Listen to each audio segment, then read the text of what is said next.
All right, you legends. It's been a while since I've made one of these videos, but the reason I decided to make this video today is to just talk about something, I guess, philosophical. The title of the video is Always Buy the Best Stuff You Can Afford.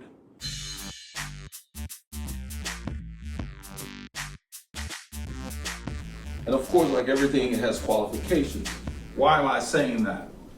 The shop has been incredibly successful, more so than, I wouldn't say more so than I expected, I guess sooner than I expected, because I don't advertise. So just from word of mouth, if you do a good job, people come back, they send other people, whatever.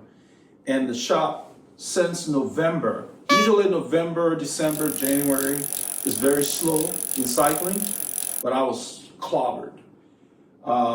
I looked into getting somebody on contract to help, but just didn't work out. You have to manage people, and I have to make sure that everything the person does is at the standards that I would deliver.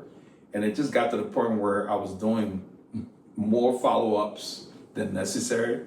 So what I started doing, which is what most shops do, is just increasing lead time where necessary, setting the proper expectations, using the model of underpromise and overdeliver. Yeah, underpromise and overdeliver, meaning if somebody brings a bike in, and I know it takes usually 2 days, I'll tell them 3 to 4, so I can have enough time to really put the quality that I like to put into each job I do. And then most of the time it ends up coming in under the promised lead time anyway. And so the customer's very happy. I mean, people are picking up their bikes and overpaying. I don't ask for tip. I don't have an app that has a tip thing because I'm not into that. But people are paying extra because they see the value. They're pleasantly pleased. It's a very pleasant transaction. It's kind of like those of you who have shops or whatever you're doing, because I do woodworking as well, but not commercially. I do woodworking. I built my shop myself, and we're going to get into that in a little bit. But whatever it is you're into, if you love what you're doing, you do it with joy. And so it kind of dulls it if you're haggling over the customer when it's time to pay. So the style I use is when people drop off their bikes, I basically show them within 5 minutes what I see at that time. And then what I do is, if I think it's going to be $10, I will say 15 estimated. And then a lot of times, if it comes in less, the customer is pleasantly pleased when they pick up their bike that they're spending less than they expected. The reason I do that is it minimizes you having to call them back while you're working on the bike to say, oh, I found this. Sometimes you have to. Like, for example, if you want to, say, overhaul a shifter and it doesn't work out and you got to replace the part. But then you got to set those expectations. So I invest 5 minutes in every time someone drops off a bike in letting them know, this is what I've seen so far. These are the contingencies. And then even though my shop is very small, I had this designed by a company in California. I don't know if you can see that. Bring it closer. A company in California, and this is a ticket where when people drop off their bikes, this is specifically for bike shopping. The company is called Sutherland's. I'm not paid for this. I bought these. I got a bunch of them in the drawer. It's nice to where you can put, what are you doing, a tune-up, installing a tire. It is designed specifically for the bike shop. So when I talk about buying things that you can afford, the generic tickets that are out there that are very inexpensive compared to these, they just don't have what you need for this particular niche. I mean, you want to be specific, and you want to have, this one comes with like carbon copies and all of that. I think that's really neat. And then you can hang this on the bike if you need to. And then they get a ticket when they leave. Their ticket has this number that you see down here. That's on each of these pages. So after investing in this, it just shows a lot of professionalism. And the customers, I can tell, are very surprised when they show up because we're not a big box shop. And the other thing that I'm going to get into talking about making sure you buy what you can afford is you're working on bikes. I have gear wrench, park tool, Knipex, all of them. I've been trying. Why am I talking about that? you should always be looking to improve your efficiency when you're working in whatever it is you're doing. Same thing if you're cycling. You got to improve your efficiency, making sure you maximize your cycling time, all of life. And what made me want to make this video was I'm always on Reddit in the forums where other shop owners and machinists, just general shop guys. I follow Adam Savage online because I've learned a lot of tips from him. He's a shop guy, used to be in Mythbusters, the show. I'm holding this tool made by a company called, I hope I don't slaughter the name, it's a German company. It's spelled W-E-R-A. I have not paid for this. I bought this stuff with my own money. I think it's pronounced Wera, but it's spelled W-E-R-A. This is like next level stuff these guys are making. I've had this. I'm holding this in my hand. It feels very substantial, but it's like a joy to hold. Everything they make, I'm gonna pull this screwdriver, if you can see that.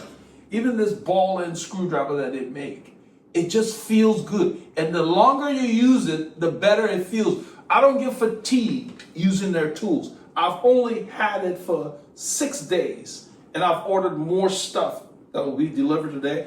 And because of that, I started revamping the shop. This was all done yesterday. I went ahead and ordered I used wall controlled pegboard because it's metal. Made in the USA, it's solid. It will outlive you pretty much. But you set it, you're done, and you can hang whatever you want on it, and it does not fall down like the cardboard pegboards and all that stuff. And I've got it all the way here and that away. Let me turn the camera so you can see. I've got all my Milwaukee tools. I'm gonna move the camera and then put it back in a bit, so you bear with me. These are all the Milwaukee tools that I've invested in the last 3 months or so. These are the M12s. I also have some M18s. And you can see there, these are the original pegboards I started with. They're vertically laid out. Those are horizontally designed so that you can still, and I've got other things coming that will have shelving and all of that. And then with my woodworking, I plan to build cubby holes in here so I can put things in, to store. Let me put this back here. Let me get the view I had before. Okay, I think that was it right there. Okay. So, what is this all about?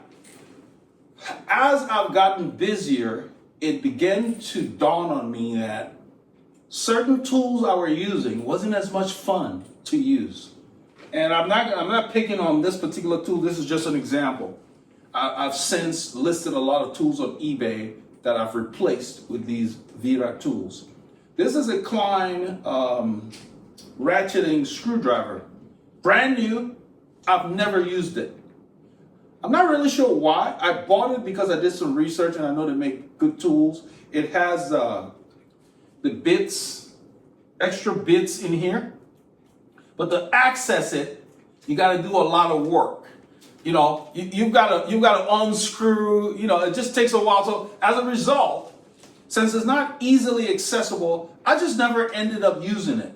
I bought it because of the features, but the fact that I got to pull the butt off, turn this, and do all of that. So when I got this tool, this is just one of the tools that I got, and I've been in the last week, I've been using this so much that it actually inspired me to make this video. So unlike this tool where you got to do a lot to get the extra bits out and put in here, this tool, to get the extra bits, you just push this button here. There they are. You just take it out. Then this is a quick release on the top here. If you want to make this longer, you would literally just pull down on the green part here. That you can work with it like that, or you pull down and bring it back. I'm going to close that. Everything here is so easy to use that it makes you want to use it.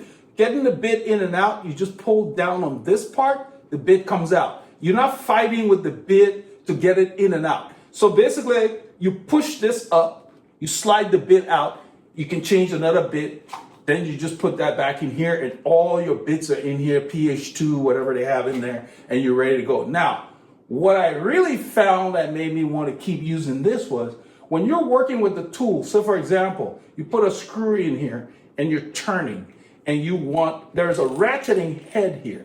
You can start the tool like that if you choose to, or you can use the back and just start going. But what I really like is if you want to back out a tool, so for a screw, so for example, you start to screw and you want to back out, all you have to do is use your thumb, one-handed. There are arrows on here. I hope you can see that. There are arrows. You push this and it pops. You hear that?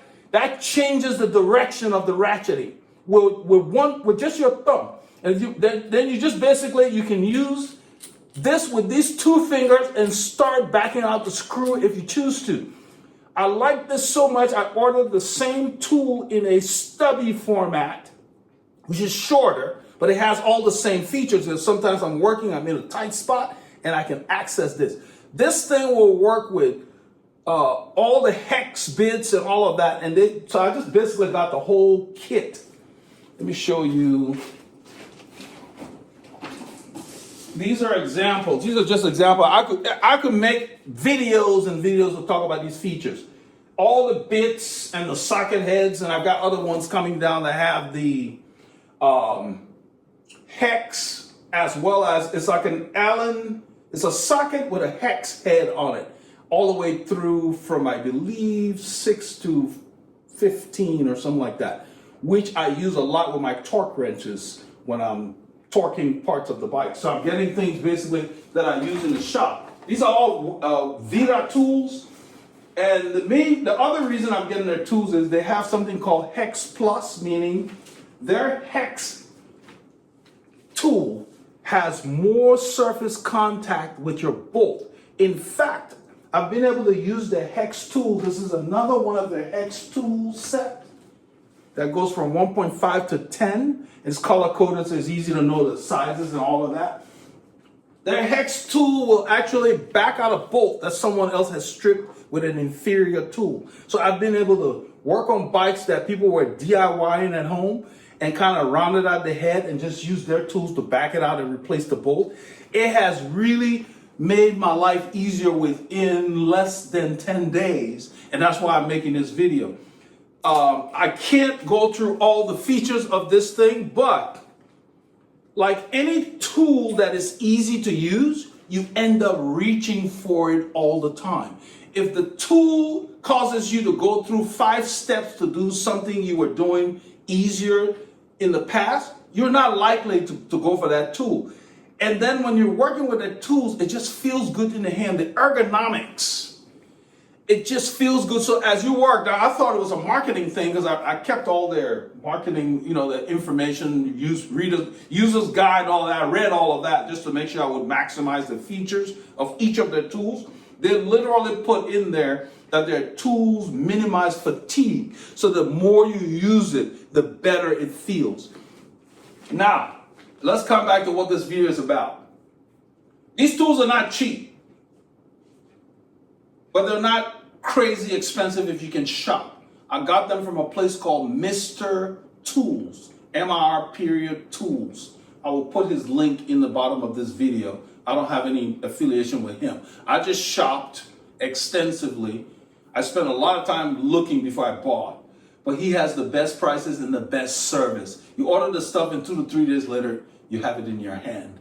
And it was best to get the groups, the kits, and so forth. Some of their sockets and stuff are sold individually as well because they put kits together, and sometimes some of the kits didn't have like a 14. I use a 14 in the shop a lot when I'm working on old bikes to get those square taper bolts off.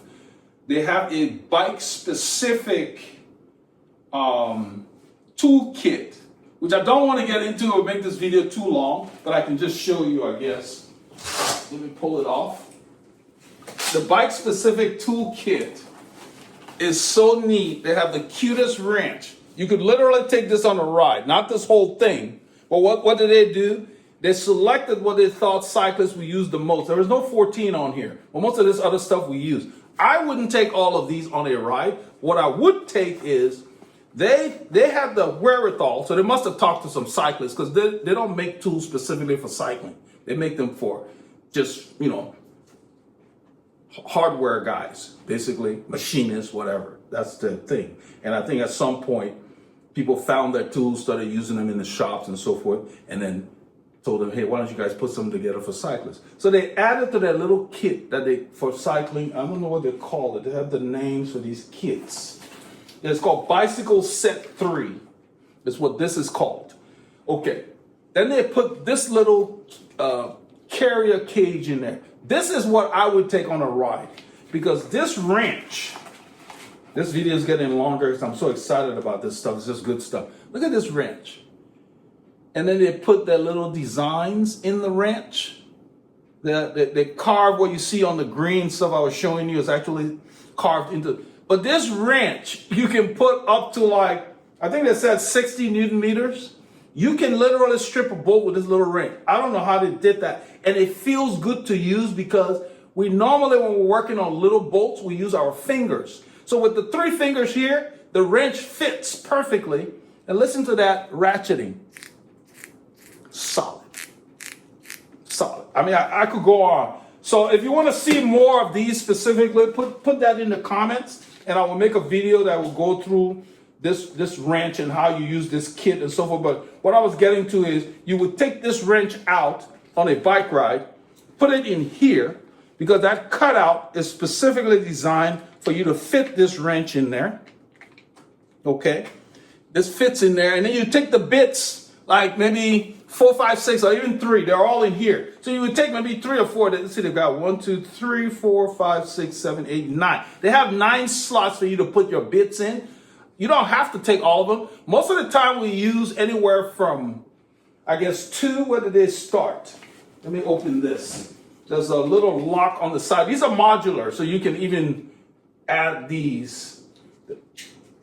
There are other videos online that I looked at about these tools, not just specifically for the bike kit, but just the Wera tools in general. There are tons of videos about them. I'm going to unlock this so I can open the tool like this. It starts from 2, and it goes 2.5, 3, 4, 5, 6 to 8. You could carry just this section from the blue to there in the little thing here on a ride, and that would be all you would need. And you just take it out, put it in here. This thing is an actual wrench. It even has the on-off switch that wrenches carry. Let me put that back here. Let's get that out of there.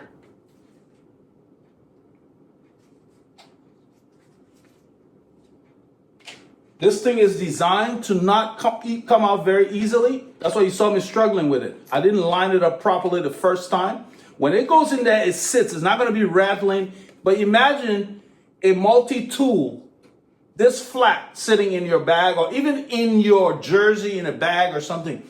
And the quality that you would have is like shop quality on the road. So I will be carrying this with me. I started using this in the shop when people would come for bike fit, because I have a section where I do bike fit away from where I repair bikes. So I would just use that kit and not have to keep coming back into the shop for tools, because this did everything I needed it to do. And this is where you would change on and off. So it's a full service wrench in a miniature form. Very solid. I mean, I don't know how to do it. You have to hold it to know what I'm talking about. Anyway, let's wrap this video up because it's getting too crazy. Leave your comments. I will read them and then decide how much more in depth I want to go. But there are tons of videos online on YouTube about Wera tools, which I use to get exposed to them. But I want to summarize by saying, if you can afford something that makes you finish a job faster, makes you get somewhere quicker, or whatever, however you want to look at it, and you can afford it, get it. Because your time is priceless. That's all you have. You can't take money with you. What you have is, your time is finite.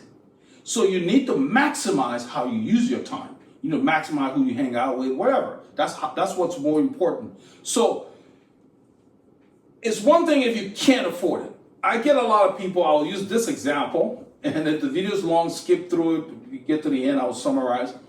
There's a guy that called the shop, a bunch of customers, that was just one guy. We get a lot of calls, and I talk to other shop owners in the area. I'm sure most of you who have shops, you probably have the similar issue.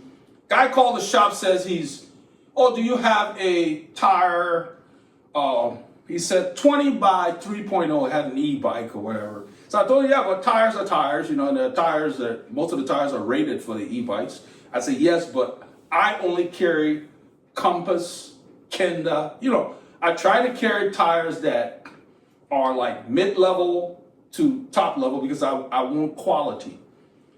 And so he was like, well, I don't want to spend too much on it. I told him, well, you called the wrong place. I said, and I said, don't call shops if you don't want to buy quality stuff.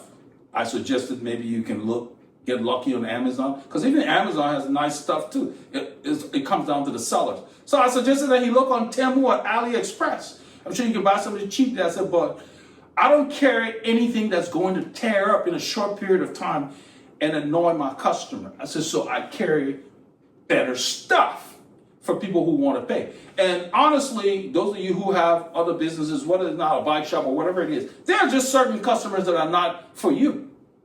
There are just certain customers, you talk to them, you're not one of the people that are going to patronize my shop. Because if you're too cheap to pay for services or quality parts, I'm not going to bother, because it takes more time dealing with cheap stuff.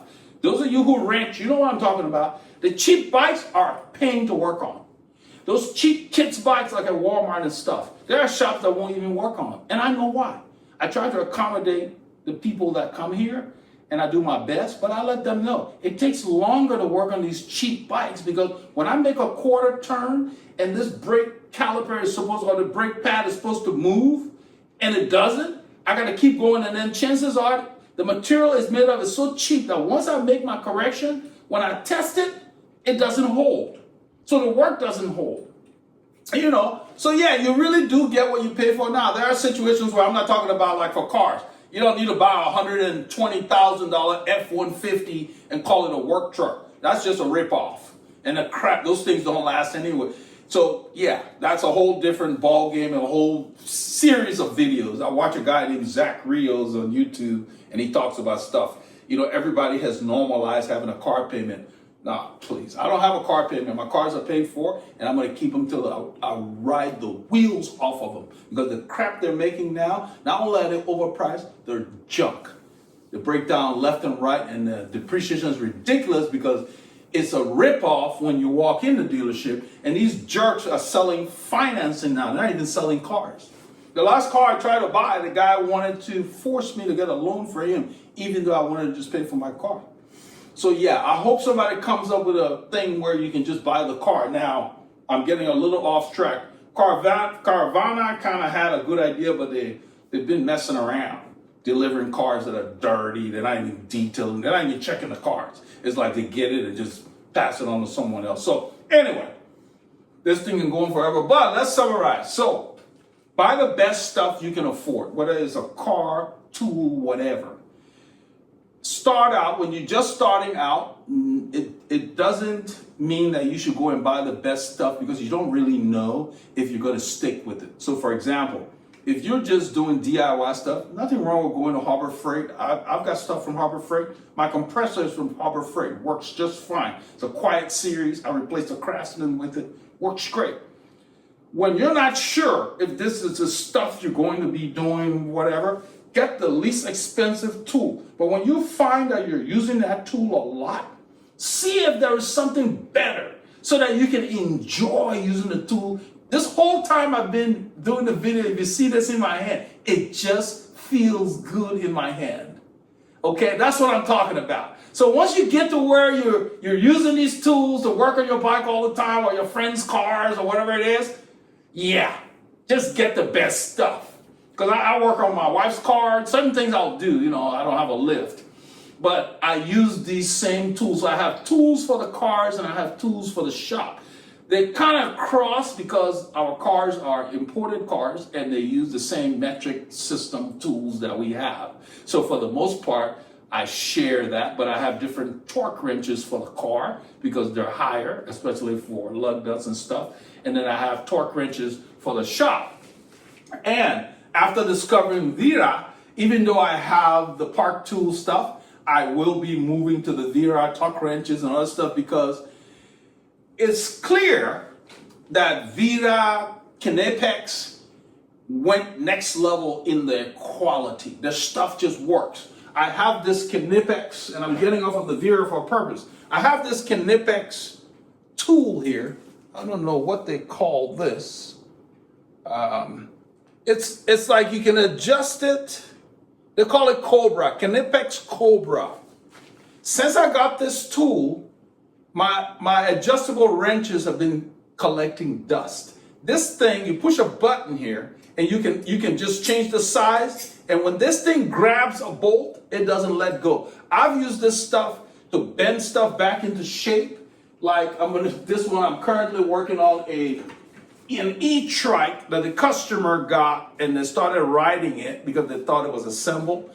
And the factory didn't even tighten the bolt on here. This is the chain guard. So the bolt loosened and the chain guard got crumpled by the drivetrain. So this was all twisted.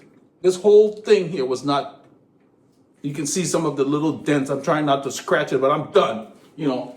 But I use the Knipex. This one is called, this is 0 to 40 millimeters. They don't have the name on this one. It's similar to the Cobra, but it doesn't have any teeth. So you can use this to mold metals. And do your research, Knipex tools. So between the Cobra series and these guys, I have no reason to use adjustable wrenches. And so I bought all of the Knipex tools and replaced some of the other wrenches that I had. So I've been gradually upgrading the tools, and that's what led me to make this video today.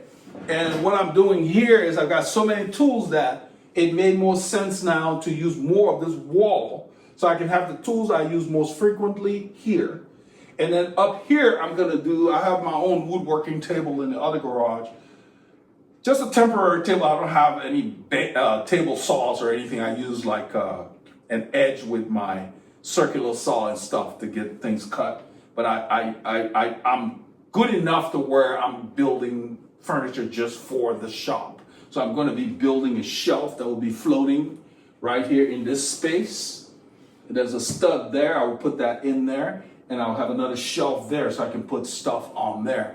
But by using that, I can make custom stuff for the space that I have in the shop. And I'm a little getting off topic, but even for the woodworking stuff, I did the same thing. I did the research. I was on the Reddit forums and so forth. It does take time. And so I knew when to buy an M12 versus an M18, depending on the tools. So like for the circular saw, I went with M18. For the hacksaw, I went with M18. And my decision to buy those tools was not just for any one purpose. So for example, they're not inexpensive. I do shop extensively. You find deals on eBay. You find sometimes Home Depot has some good deals with those tools. But the premise is do your research, shop for what you need, buy the best tool you can afford. Then once you get it and you know that it's better, take those other tools if you've cared for them, clean them up, and put them on eBay. Because someone else who's starting can buy that tool and start, just like you did. That's what I've been doing. People buy my tools because when I use them, I don't beat them up. I clean my shop after every job, or at the end of the day before I'm done. When I'm done, before I leave the shop, it's cleaned every day. So all my tools are clean. I don't like my tools being dirty. You know, you're working on stuff, the glove, I wear gloves, the gloves get dirty, you grab a tool. At the end of the day, you take the mineral spirit and you just wipe it down. I don't store my tools dirty, so they always look pristine. I love that. That's just my thing. Anyway, I'm getting off topic, but yeah, I'm sure not everybody believes in what I'm saying, but I think that it is best, if you're going to be using something every day, get the best thing you can get. I mean, I invest in my tools, I invest in my kit for cycling, I invest in the tires I put on my wheels for cycling, all of that. I don't waste money on cars. I've been there, done that. because my car does not define who I am. It just gets me from A to B. And in fact, if I weren't in North America, I would not own a car, because in other places that I've lived, you could get on a tram, a train, a bus, and get around. You did not need to have a car. And so here we have to, so I get the least expensive functional car that I can get my hands on. So my oldest car is 26 years old, I believe. Is that 26? Let's see. 1999, so it's 27. It's going to be 27 this year. It's an E36 M3. Has a radio in it, that's it, nothing else. I work on it myself. I replace the shocks, all that kind of crap. The stuff I don't want to deal with, I take it to Bimmer Workshop. One of my buddies, Alan, he owns a shop and he works on Bimmers. So things that require a lift and extensive stuff, I don't want to be under the car all day. But, you know, I have a creeper and all that stuff for minor stuff, so I do my own minor maintenance because I know it's going to be done right. I'm not doing it just to save money. With the problems we have around here with shops for automotive as well as bicycles, it's only as good as the techs. There are shops that I've patronized for years, and then all of a sudden, the quality just went downhill. And you're taking the car back 6 weeks in a row for the same problem. I'm like, this is not free. I'm paying you, and I'm not using my car. So yeah, you have to reevaluate all the time. Don't rest on your laurels. So I know this got a little bit off track, but basically what it means is buy what you can afford. There's a difference between being frugal and just being too cheap. It's like there's no point to it. If you've got the money, use it to save your time. That's the best way I can put it. Use what you have in terms of resources to save your time. To that effect, let nothing stop you from getting your K's in. More to come.